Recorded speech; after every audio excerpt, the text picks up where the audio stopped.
Hi hello ಎಲ್ಲರಿಗೂ ನಮಸ್ಕಾರ. ನೋಡ್ರಿ, ಪ್ರೊ ಕಬಡ್ಡಿ ಸೀಸನ್ 12 ಈಗ ಆಲ್ರೆಡಿ ನಮ್ಮ ಬೆಂಗಳೂರು ಬುಲ್ಸ್ ಅವರು 8 ಪಂದ್ಯಗಳನ್ನ ಮುಕ್ತಾಯಗೊಳಿಸಿದ್ರು.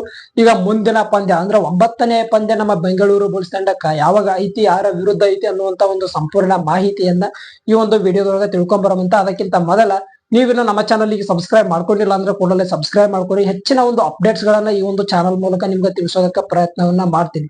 ಈಗ ನೋಡ್ರಿ, ನಮ್ಮ ಬೆಂಗಳೂರು ಬುಲ್ಸ್ ಅವರು ಲಾಸ್ಟ್ ಪಂದ್ಯವನ್ನ ಆಡಿರೋದು ಯಾವಾಗಂದ್ರ ಸೆಪ್ಟೆಂಬರ್ 16ನೇ ತಾರೀಕ ತಮಿಳ್ ತಲೆವಾಸ್ ಅವರ ವಿರುದ್ಧ ನಮ್ಮ ಬೆಂಗಳೂರು ಬುಲ್ಸ್ ಅವರು ಲಾಸ್ಟ್ ಪಂದ್ಯವನ್ನ ಆಡಿದ್ರು. ಅಲ್ಲಿ ಬ್ಯಾಕ್ ಟು ಬ್ಯಾಕ್ 2 ಮ್ಯಾಚ್ಗಳು ನಮಗೆ ನೋಡೋದಕ್ಕೆ ಸಿಕ್ಕು. ಸೆಪ್ಟೆಂಬರ್ 15ನೇ ತಾರೀಕಿಗೆ ತೆಲುಗು ಟೈಟನ್ಸ್ ಅವರ ವಿರುದ್ಧ ಪಂದ್ಯವನ್ನ ಆಡಿದ್ರಪ್ಪ ಅಂದ್ರೆ ಸೆಪ್ಟೆಂಬರ್ 16ನೇ ತಾರೀಕಿಗೆ ಈ ಕಡೆ ತಮಿಳ್ ತಲೆವಾಸ್ ಅವರ ವಿರುದ್ಧ ಪಂದ್ಯವನ್ನ ಆಡಿದ್ರು. ಇದರಿಂದಾಗಿ ನಮ್ಮ ಬುಲ್ಸ್ ತಂಡಕ್ಕೆ ಒಂದು ದೊಡ್ಡ ಗ್ಯಾಪ್ 9ನೇ ಪಂದ್ಯಕ್ಕೆ ಸಿಕ್ಕೈತಿ ಅಂತೇಳಿ ಹೇಳ್ಬೋದು.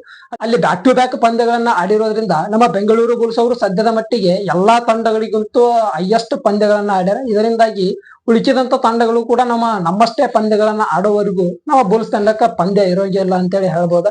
ಈಗ 9ನೇ ಪಂದ್ಯ ನಮ್ಮ ಬುಲ್ಸ್ ತಂಡಕ್ಕೆ ಯಾವಾಗ ಐತಿ ಅನ್ನುವಂಥದ್ದನ್ನು ನೋಡೋದಾಯ್ತಪ್ಪ ಅಂದ್ರ ಸೆಪ್ಟೆಂಬರ್ 22ನೇ ತಾರೀಕಿಗೆ ಗುಜರಾತ್ ಜೈಂಟ್ಸ್ ಅವರ ವಿರುದ್ಧ ನಮ್ಮ ಬೆಂಗಳೂರು ಬುಲ್ಸ್ ಅವರು ರಾತ್ರಿ 8 ಗಂಟೆ ಮ್ಯಾಚ್ ಅನ್ನ ಆಡ್ತಾರೆ. ಅಲ್ಲಿವರೆಗೂ ನಮ್ಮ ಬುಲ್ಸ್ ತಂಡಕ್ಕೆ ಯಾವುದೇ ಮ್ಯಾಚ್ ಇಲ್ಲ, ಯಾಕಂದ್ರೆ ಅಲ್ಲಿ ಬ್ಯಾಕ್ ಟು ಬ್ಯಾಕ್ ಪಂದ್ಯಗಳನ್ನ ಕೊಟ್ಟಾರೆ. ಈಗ ಎರಡೂ ತಂಡಗಳ ಒಂದು ವಿಚಾರಕ್ಕ ಬರೋದಾಯ್ತಂದ್ರ ಪ್ರೊ ಕಬಡ್ಡಿ ಇತಿಹಾಸದೊಳಗ ಗುಜರಾತ್ ಜೈಂಟ್ಸ್ ಮತ್ತೆ ನಮ್ಮ ಬೆಂಗಳೂರು ಬುಲ್ಸ್ ಅವರು 15 ಪಂದ್ಯಗಳನ್ನ ಆಡ್ಯಾರ. ಅದ್ರೊಳಗ 5 ಪಂದ್ಯಗಳನ್ನ ನಾವು ಬೆಂಗಳೂರು ಬುಲ್ಸ್ ತಂಡದವರು ಗೆದ್ರೆ, 8 ಮ್ಯಾಚ್ಗಳನ್ನ ಗುಜರಾತ್ ಜೈಂಟ್ಸ್ ಅವರು ಗೆದ್ದಾರ. 2 ಮ್ಯಾಚ್ಗಳು ಟೈ ಒಳಗ ಮುಕ್ತಾಯ ಆಗ್ಯಾವ ಅಂತ ಹೇಳ್ಬೋದು. ಈ ಒಂದು ಹೆಡ್ ಟು ಹೆಡ್ ಕಂಪ್ಯಾರಿಸನ್ ಒಳಗ ನಮ್ಮ ಬೆಂಗಳೂರು ಬುಲ್ಸ್ ತಂಡ ಸ್ವಲ್ಪ ಹಿಂದ್ಗಡೆ ಇರ್ಬೋದು. ಆದ್ರೆ ಹಿಂದಿನ ಸೀಸನ್ ಒಳಗೆ ಇರುವಂತ ಟೀಮ್ಸ್ ಗಳೇ ಬೇರೆ, ಸದ್ಯದ ಸೀಸನ್ ಒಳಗೆ ಇರುವಂತ ಟೀಮ್ಸ್ ಗಳೇ ಬೇರೆ. ಈ ಕಡೆ ಗುಜರಾತ್ ಜೈಂಟ್ಸ್ ಅವರಿಗೆ ಈ ಒಂದು ಸೀಸನ್ ಅಂತ ಹೇಳಿಕೊಳ್ಳುವಂತ ಸೀಸನ್ ಆಗಿಲ್ಲ ಅಂತೇಳಿ ಹೇಳ್ಬೋದು. ಈಗಾಗಲೇ ಟೋಟಲ್ ಆಗಿ ಅವರು 6 ಪಂದ್ಯಗಳನ್ನೇನೋ ಆಡ್ಯಾರ. ಅದ್ರೊಳಗೆ 5 ಪಂದ್ಯಗಳನ್ನ ಸೋತ್ರಪ್ಪ ಅಂದ್ರೆ ಒಂದು ಪಂದ್ಯವನ್ನ ಅವರು ಗೆದ್ದಾರೆ. ಇದರಿಂದಾಗಿ ಈ ಒಂದು ಸೀಸನ್ ಅವ್ರಿಗೆ ಅಷ್ಟೊಂದು ಹೇಳಿಕೊಳ್ಳುವಂತ ಸೀಸನ್ ಆಗಿಲ್ಲ. ಮತ್ತೆ ಆ ಕಡೆ ಅವರು ಕ್ಯಾಪ್ಟನ್ ಮತ್ತೆ ಈ ಕಡೆ ಮೇನ್ ಡಿಪೆಂಡರ್ ಆಗಿ ತಗೊಂಡಂತ ಮೊಹಮ್ಮದ್ ರಿಜಾ ಶಾದ್ಲು ಅವರಿಂದ ಅವ್ರಿಗೆ ಬೇರೆ ರೀತಿಯ ಒಂದು ಎಕ್ಸ್ಪೆಕ್ಟೇಷನ್ ಅನ್ನ ಇಟ್ಕೊಂಡು ಆಕ್ಷನ್ ಒಳಗ ಖರೀದಿ ಮಾಡಿದ್ರು. ಅವರು ಈ ಒಂದು ಸೀಸನ್ ಒಳಗ ಅಂತ ಹೇಳಿಕೊಳ್ಳುವಂತ ಪ್ರದರ್ಶನವನ್ನ ತೋರೋದಕ್ಕೆ ಆಗ್ತಿಲ್ಲ ಅಂತೇಳಿ ಹೇಳ್ಬೋದು. ಈ ಕಡೆ ಗುಜರಾತ್ ಜೈಂಟ್ಸ್ ತಂಡದೊಳಗೆ ಇರುವಂತ ಒಬ್ಬ ಡೇಂಜರ್ ರೈಡರ್ ಯಾರಂದ್ರ ರಾಕೇಶ್ ಸಾಂಗ್ರಾಯ್ ಎನ್ನುವಂತ ಪ್ಲೇಯರ್ ಅದರ. ಇವರನ್ನ ನಮ್ಮ ಬೆಂಗಳೂರು ಬುಲ್ಸ್ ಅವರು ಕಟ್ಟಿ ಹಾಕಿದಾರಂದ್ರೆ ಈ ಒಂದು ಮ್ಯಾಚ್ ಅನ್ನ ಈಸಿಯಾಗಿ ಗೆಲ್ಲುವಂತ ಸಾಧ್ಯತೆ ಐತಿ. ಯಾಕಂದ್ರೆ ಮೊಹಮ್ಮದ್ ರಿಜಾ ಶಾಪ್ಲು ಅವರು ಅಷ್ಟೊಂದು ಡಿಫೆನ್ಸ್ ಒಳಗ ಅವರು ಈ ಸೀಸನ್ ಒಳಗ ಕೆಲಸವನ್ನ ಮಾಡೋದಕ್ಕೆ ಆಗ್ತಿಲ್ಲ, ಟ್ಯಾಕಲ್ ಪಾಯಿಂಟ್ಸ್ ಗಳನ್ನ ತಗೊಳ್ಳೋದಕ್ಕೆ ಆಗ್ತಿಲ್ಲ ಅಂತೇಳಿ ಹೇಳ್ಬೋದು.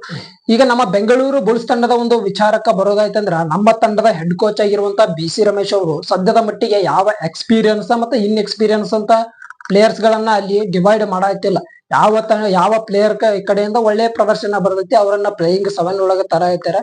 ಉದಾಹರಣೆಗೆ ಹೇಳ್ಬೇಕಂದ್ರ ಇಂದಿನ ಮ್ಯಾಚ್ ಒಳಗ ಜಿತೇಂದ್ರ ಯಾದವ್ ಅವರನ್ನ ಹೊರಗಡೆ ತೆಗೆದ್ರು. ಇದ್ದಕ್ಕಿದ್ದಂಗ ಮೊಹಮ್ಮದ್ ರೆಜಾ ಅಸ್ಗಾರಿ ಅನ್ನುವಂತ ಪ್ಲೇಯರ್ ಅನ್ನ ಇದ್ದಕ್ಕಿದ್ದಂಗ ಪ್ಲೇಯಿಂಗ್ 7 ಒಳಗ ತಗೊಂಡು ಬಂದ್ರು. ಅದೇ ರೀತಿಯಾಗಿ ಮುಂದಿನ ಮ್ಯಾಚ್ ಒಳಗ ಅಂದ್ರೆ ಗುಜರಾತ್ ಜೈಂಟ್ಸ್ ವಿರುದ್ಧದ ಪಂದ್ಯದೊಳಗೂ ಕೂಡ ನಮ್ಮ ಬುಲ್ಸ್ ತಂಡ ಬದಲಾವಣೆಯನ್ನ ಮಾಡುವಂತ ಸಾಧ್ಯತೆ ಐತಿ ಅಂತ ಹೇಳಿ ಹೇಳ್ಬೋದು.